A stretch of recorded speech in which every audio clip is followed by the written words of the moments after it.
Vamos a ver la clase de columna vertebral en cuanto a sus generalidades. Vamos a iniciar con las funciones de la columna vertebral. La columna vertebral nos sirve para soportar el peso corporal y distribuirlo hacia la pelvis y hacia las extremidades para que se vaya hacia el piso. Obviamente está formada por vértebras típicas y atípicas. También tiene curvaturas que sirven para distribuir el peso y da el soporte a musculatura y a vísceras.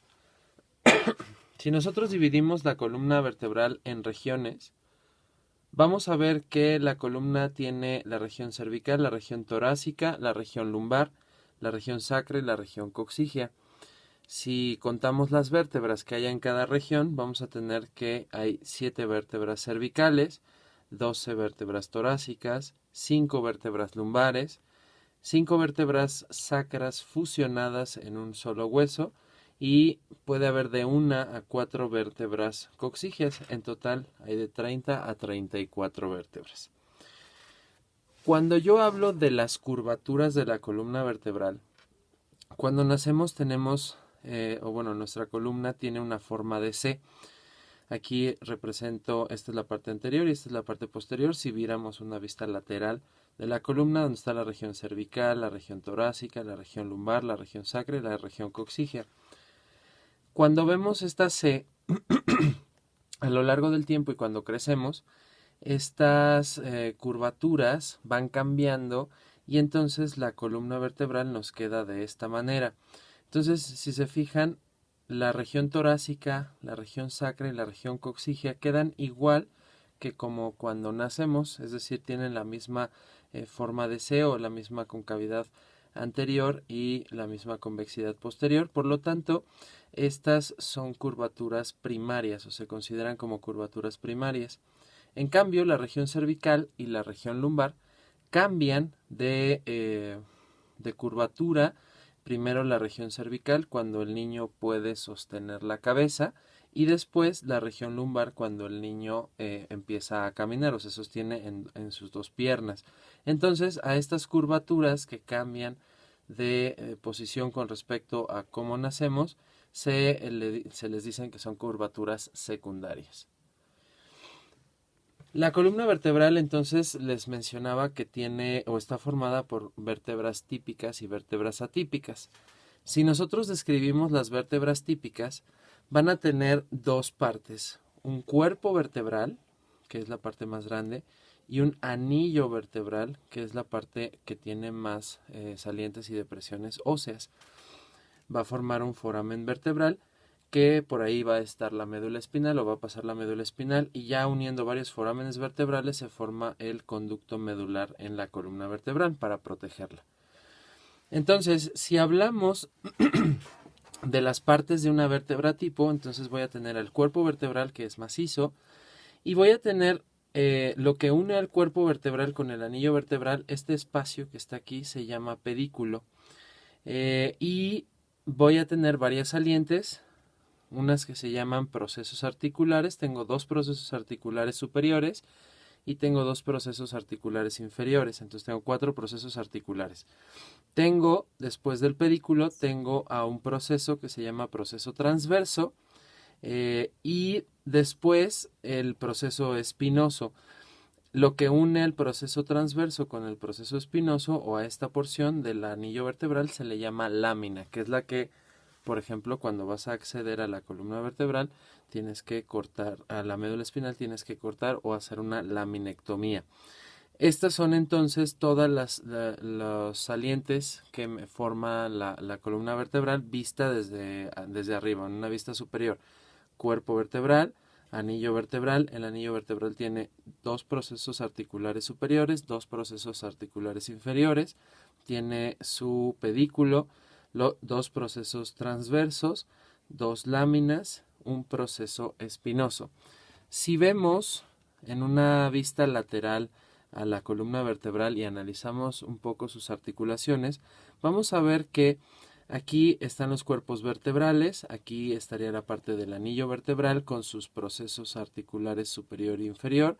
Vemos que tenemos una escotadura en la columna que me permite la salida del nervio espinal. Y vamos a ver que la columna vertebral tiene dos articulaciones, una que se da entre los cuerpos vertebrales, que es la parte de la sínfisis, o bueno, es una sínfisis, y vemos cómo se articula el proceso articular inferior con el proceso articular superior. Esta articulación es una articulación de tipo sinovial plano. Entonces la columna vertebral tiene una doble articulación en cada uno de sus segmentos. Mediante el disco intervertebral, formando una sínfisis, articula los cuerpos vertebrales, y una articulación sinovial plana entre el proceso articular inferior y proceso articular superior. Y aquí está la escotadura por donde pasa el nervio espinal. Si yo hablo un poco sobre el disco intervertebral, vamos a ver que el disco intervertebral tiene dos partes. Va a tener un anillo fibroso y va a tener un núcleo pulposo. El núcleo pulposo contiene agua y, por ejemplo, cuando estamos acostados, bueno, pues este se rehidrata y crecemos un poquito por la mañana. A lo largo del día, mediante el peso de la gravedad, este va disminuyendo en la concentración de agua y entonces somos un poco más pequeños por la noche. Y es el que está entre lo que forma la articulación entre los cuerpos vertebrales. Si hablamos un poquito de clínica, a veces esta porción fibrosa del disco intervertebral puede fracturarse y el núcleo pulposo puede herniarse. El núcleo pulposo puede herniarse. Casi siempre se hernia hacia la parte posterolateral. Aquí, si representamos a la médula espinal con el nervio motor, el nervio sensitivo, que sale por esta escotadura, vemos como al herniarse el núcleo pulposo comprime el nervio, hace una compresión radicular, y eso es lo que me genera, por ejemplo, si se hernia en la vértebra, en las vértebras lumbares, lo que me genera el dolor de tipo ciática que se extiende por toda la región posterior del miembro pélvico hasta el talón. Entonces esta es una aplicación clínica y conocer lo que es el disco intervertebral. A continuación vamos a ver los ligamentos que mantienen, además de las articulaciones que ya mencionamos, los ligamentos que mantienen unida a la columna vertebral. En este ejemplo donde está el cráneo unido con la columna vertebral, podemos ver que hay varios ligamentos involucrados, que los ligamentos los podemos dividir en ligamentos que están por fuera o extrínsecos a la columna vertebral y ligamentos intrínsecos. Si nosotros vemos, aquí tenemos las 7 vértebras cervicales, las 12 torácicas, las 5 lumbares, las 5 sacras y las coxígeas. Hay un ligamento que discurre por toda la parte anterior de los cuerpos vertebrales y este ligamento se llama ligamento longitudinal anterior. Este ligamento longitudinal anterior lo que impide es la hiperextensión de la columna.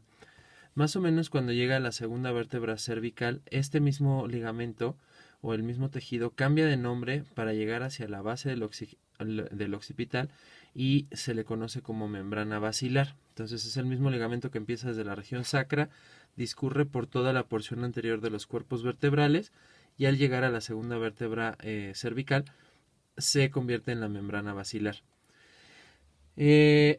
Por la parte posterior, y aquí te lo pongo en línea punteada, por la parte posterior de los cuerpos vertebrales va, de igual forma empieza en la parte sacra, va pasando por toda la parte posterior del cuerpo vertebral hasta llegar a la segunda vértebra cervical, y entonces este ligamento se le conoce como ligamento longitudinal posterior. Cuando termina la segunda vértebra cervical hacia arriba, cambia de nombre y se llama membrana tectoria. Este ligamento longitudinal posterior lo que me impide es la hiperflexión de la columna vertebral, y la membrana tectoria, ahorita explicaré un poquito más sobre el proceso odontoides y cómo está agarrado, impiden que se zafe, o es otro mecanismo para amarrar al proceso odontoides. Entonces el ligamento longitudinal anterior y la membrana basilar son ligamentos extrínsecos de la columna. Uno de los ligamentos intrínsecos de la columna vertebral es el ligamento longitudinal anterior y la membrana tectoria. Por fuera, sobre los procesos espinosos de la columna vertebral, tengo al ligamento espinoso o epiespinoso, que al llegar a la séptima vértebra cervical, que es la más prominente de todas, va a convertirse en el ligamento nucal. Este también es otro ligamento extrínseco de la columna vertebral. Si hacemos un corte a la mitad, es decir, un corte sagital en la columna vertebral, aquí podemos ver la mitad de un cuerpo vertebral, la mitad del otro cuerpo vertebral, la mitad del disco intervertebral. Vemos como por fuera y anterior a los cuerpos vertebrales tengo el ligamento longitudinal anterior. Por dentro de los cuerpos vertebrales tengo el ligamento longitudinal posterior. Aquí esta parte sería el canal medular. Y vemos como aquí está el proceso espinoso, por lo tanto esta región, después de aquí, hacia acá estarían los procesos transversos, esta región es la lámina. Vemos que hay otro ligamento pequeño que va de lámina a lámina por dentro de la columna vertebral, que se llama ligamento amarillo. Y si nosotros vemos a dos vértebras articuladas, vemos aquí está el proceso transverso de una, aquí está el transverso de la otra, tenemos otro ligamento pequeño que se llama ligamento intertransverso, y además del epiespinoso o espinoso que va en la punta de los procesos espinosos, tengo otro que está pues en donde está el cuerpo del proceso espinoso, que se llama ligamento interespinoso. El ligamento intertransverso y el interespinoso también son ligamentos extrínsecos de la columna vertebral. Entonces, a manera de repaso, tenemos ligamentos intrínsecos, ligamentos extrínsecos. Dentro de los extrínsecos tengo el ligamento longitudinal anterior con la membrana basilar, el epiespinoso y además el ligamento nucal, el intertransverso y el interespinoso. Y ligamentos intrínsecos que tenemos en la columna vertebral son el ligamento amarillo y el ligamento longitudinal posterior con la membrana tectoria. Hablando un poquito sobre la membrana tectoria, en la región de la primera vértebra cervical y la segunda vértebra cervical están articuladas, tienen las articulaciones de sus procesos articulares. Entonces la articulación atlantoaxoideas laterales, y tengo una articulación que se llama atlantoaxoidea media, que es la articulación entre el proceso odontoides y el arco anterior del atlas.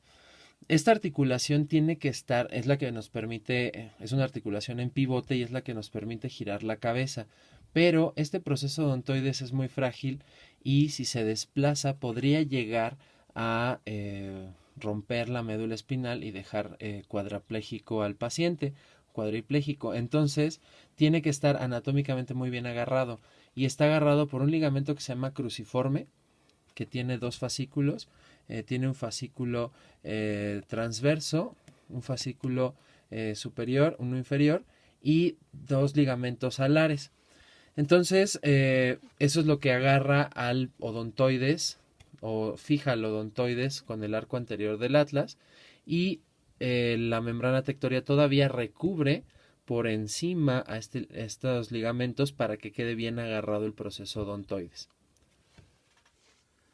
Vamos ahora a la parte práctica o analizar características específicas de las vértebras. Aquí tengo estos modelos o estas miniaturas de las vértebras cervicales humanas.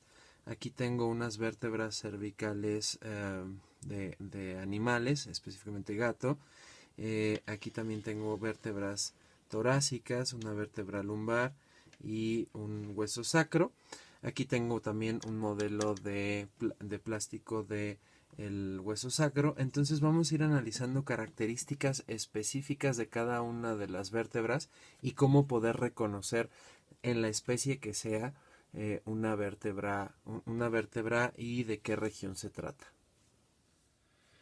Vamos a analizar una vértebra cervical y las características que tiene para poder discernir qué características tiene cada vértebra o las características de las vértebras de cada región. Tenemos que estudiarle los cuerpos, tenemos que estudiarle la forma del arillo o del arco vertebral y tenemos que analizar características del proceso espinoso, de los procesos transversos. Cuando yo analizo una vértebra típica cervical, vamos a ver que el cuerpo va a ser muy ovalado y extendido. El arco vertebral tiene forma triangular. Característicamente tiene los cuerpos delgados. Este ya es más grueso porque ya es la última parte o es la parte de la séptima vértebra cervical. Y tiene como característica en el proceso transverso tiene un agujero que es el agujero para que pase la arteria, las arterias vertebrales. Por aquí estoy simulando como si fuera la arteria vertebral. Y habitualmente si la coloco en una vista lateral, los procesos espinosos son rectos. Esto permite la curvatura que tiene la columna cervical. Si analizo, por ejemplo, las vértebras cervicales atípicas, vemos como este es el atlas, vemos cómo tiene dos aros, un aro o un arco anterior, un arco posterior, no tiene proceso espinoso, se llama tubérculo posterior, aquí adelante tiene un tubérculo anterior, tiene unas masas laterales que es con las que se articula con los cóndilos del occipital y aquí tiene en el arco anterior una carilla articular para el proceso odontoides. De igual forma tiene en los procesos transversos su foramen vertebral. Si analizamos a la segunda vértebra cervical o axis, aquí está de frente, vemos cómo tiene un proceso odontoides, tiene sus procesos articulares superiores y esta ya tiene un proceso espinoso. Todas las vértebras cervicales menos C1 tienen un proceso espinoso bífido para el ligamento nucal, para que se inserte el ligamento nucal. Y vamos a ver que si la articulo la vértebra, el atlas con el axis, vean aquí aquí estoy articulando el atlas con el axis, vemos como el axis, o bueno, el proceso odontoides del axis se articula con el arco anterior y aquí es donde estaría el ligamento, bueno, el fascículo transverso del ligamento cruciforme, el fascículo longitudinal superior, el longitudinal inferior y los ligamentos alares, y entonces esta articulación es la que nos permite girar la cabeza de esta manera. Es una articulación en pivote o trocoidea, entonces está girando de esta manera. Pero el problema es que si por un choque hay una fractura o luxación o desplazamiento del proceso odontoides, lo que puede hacer es seccionar o hacer una función de cizalla y seccionar la médula espinal y quedar cuadrapléjico el paciente. Entonces estas dos vértebras son vértebras atípicas de la columna cervical. Podemos ir viendo cómo van creciendo de tamaño a lo largo de toda la región cervical. Aquí, por ejemplo, yo sé que esta es una vértebra cervical en el caso de una vértebra cervical de gato, porque vean, el proceso transverso tiene su foramen vertebral y esta es el proceso odontoides de una vértebra de un gato. Entonces podemos apreciar cómo son semejantes o tienen semejanzas una vértebra cervical humana, que es la que estoy moviendo de este lado, con respecto a la vértebra cervical el axis de un gato. Y bueno, entonces eso es en cuestión de las vértebras cervicales. El repaso de las características de las vértebras cervicales es un cuerpo ovalado, delgado, procesos transversos con sus forámenes vertebrales, anillo vertebral triangular, procesos espinosos alargados en orientación horizontal y bífidos para el ligamento nucal, y así reconozco una vértebra cervical. Continuando con la descripción de las regiones por vértebras, llegamos a la región torácica. Es característico de las vértebras de la región torácica que tengan un cuerpo vertebral de tipo o con forma de corazón, su anillo sea redondeado y que tengan un proceso espinoso alargado y en el ser humano se ve más hacia abajo, es alargado y abajo. Esta es una vértebra torácica de un gato. Si nosotros analizamos a las dos vértebras articuladas, podemos ver cómo ahí se forma la escotadura, la articulación entre los cuerpos vertebrales. Se forma por este orificio es por donde pasa el nervio espinal. Y algo interesante de las vértebras torácicas es que si nosotros analizamos una costilla, la costilla tiene una cabeza, un cuello, un tubérculo, un ángulo y un cuerpo. Entonces, una característica para localizar una vértebra torácica es que en el cuerpo vertebral tiene hemicarillas articulares. En el caso de ser de la segunda a la 10ª vértebra torácica y carillas articulares completas en el cuerpo. En el caso de la primera, 11ª y 12ª vértebra torácica. Estas carillas y hemicarillas, vamos a imaginarnos que esta es la primera vértebra torácica. Vean cómo lo que hace es que en el cuerpo se articula la cabeza y en el proceso transverso también debe de tener una carilla o una cara articular para el tubérculo, y entonces la articulación de una vértebra torácica con una costilla se da de esta manera: la cabeza con la carilla o hemicarilla y el tubérculo con la cara articular del proceso transverso. En el caso de ser una vértebra torácica que tiene hemicarilla, entonces la articulo y vamos a ver que la costilla se va a articular, la cabeza costal se va a articular entre las dos vértebras en la hemicarilla inferior y la hemicarilla superior, y entonces quedaría de esta manera entre dos vértebras, o si tiene solo carilla, pues entre una vértebra. Entonces es la articulación costo vertebral y costo transversaria, son las articulaciones que tienen. Entonces, en resumen, las características de una vértebra torácica es que su cuerpo es en forma de corazón, su anillo vertebral tiene forma circular, en el cuerpo tienen carillas o hemicarillas articulares, en el proceso transverso tiene también carilla articular para el tubérculo costal, su proceso espinoso es muy largo y en el caso del ser humano está orientado hacia lo inferior para darle la curvatura característica de la región torácica.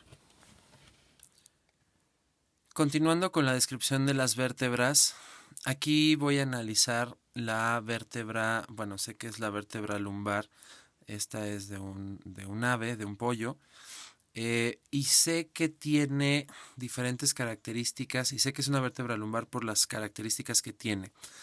Si describo entonces, son las vértebras más grandes, de cuerpo más grande.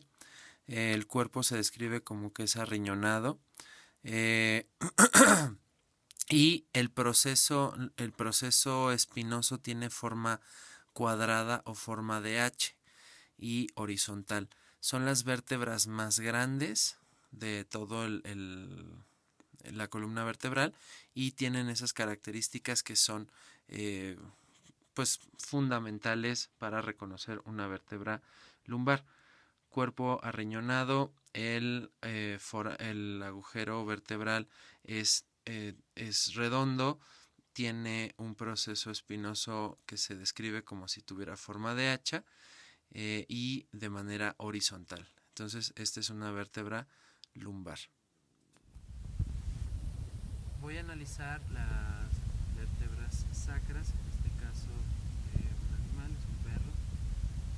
Vamos a ver que el hueso sacro tiene vértebras fusionadas. Aquí están los procesos articulares superiores de la primera sacra. Aquí está el cuerpo de las vértebras sacras, que también es redondeado. El anillo, que es de manera triangular alargada. Vamos a ver que aquí están las caras articulares que van con el hueso coxal de un lado y del otro. podemos ver que tiene los orificios sacros que son los homónimos de las escotaduras que les mencioné previamente para la salida de los nervios espinales en la parte anterior, y vamos a ver que aquí cambia en la parte posterior, ya que vamos a tener algo que se llaman crestas sacras, cresta sacra lateral, cresta sacra intermedia y cresta sacra medial. La cresta sacra medial o intermedia es la fusión de todos los procesos espinosos de las vértebras. La cresta sacra lateral es de los procesos articulares y la intermedia es de los procesos transversos. Podemos apreciar cómo la última parte del proceso espinoso es bífida para articularse con la primera coxigia. Si nosotros también tiene sus forámenes sacros posteriores para la salida de la parte posterior de los nervios espinales. Si nosotros analizamos esta y analizamos el modelo del hueso sacro en un humano, vamos a ver que son semejantes. Aquí podemos ver la fusión de 1, 2, 3, 4, 5 vértebras sacras, los forámenes sacros anteriores. Esta parte que está aquí se llama promontorio sacro, que es un punto de referencia importante para la ginecológico. Vamos a ver cómo está el orificio vertebral triangular, los procesos articulares superiores de la vértebra sacra. Tenemos la carilla articular para el hueso coxal de cada lado, cresta sacra media, cresta sacra lateral, cresta sacra intermedia, y podemos apreciar los forámenes sacros posteriores. Vemos como aquí el proceso espinoso es bifurcado para unirse con el coxis. Si yo coloco el estilete por dentro, haciendo como si fuera el filum terminal, que es la parte final de la médula espinal, este atravesaría toda la cisterna sacra. Aquí ya nada más hay nervios espinales, ya no hay médula espinal. Recuerden que la médula espinal se acaba entre L1 y L2. Entonces, si este fuera el filum terminal, al salir por este foramen o hiato sacro, se convierte en ligamento sacro para fijar por abajo a la médula espinal. Es decir, haría esto más o menos. Sale por abajo, entonces una vez que sale el filum terminal por el hiato sacro, se vuelve el ligamento sacro para fijar por debajo a la médula espinal. Las vértebras coxígeas son muy pequeñas, puede haber de 1 a 4, son amorfas. Lo más característico es que su proceso espinoso de la primera coxigia sea también bifurcado para formar el hiato sacro, y puede haber de 1 hasta 4, no tienen un cuerpo definido. Y bueno, pues no son tan descriptibles. Entonces, esa es la región sacrocoxígea. Entonces, para finalizar la clase de columna vertebral, si yo tuviera regadas todas las vértebras y quisiera hacer el ejercicio de reconocerlas, si tomo esta, analizándola, veo que tiene forma de corazón, triangular, proceso espinoso largo, seguramente es una vértebra torácica. Si yo tomo esta, por ejemplo, veo que en el proceso transverso tiene los forámenes, aquí tiene el odontoides, pues es una vértebra cervical. Aquí si tomo esta al azar, bueno, pues es otra vértebra cervical, nada más por los procesos transversos con el foramen vertebral para la arteria y venas vertebrales, que van a formar la basilar posteriormente. El cuerpo es ovalado, el orificio es triangular, el proceso espinoso es bífido y horizontal. Vértebra lumbar, bueno, pues en forma de hacha o rectangular el proceso espinoso, grande en forma arriñonada, entonces es una vértebra lumbar. Y bueno, pues el sacro es inconfundible. Entonces, otra vértebra, esta es por los procesos transversos con su foramen vertebral y el proceso espinoso horizontal y bífido, es una vértebra cervical. Entonces, de esa manera, si tenemos un conjunto de vértebras, podemos reconocer o irlas reconociendo por sus características en específico.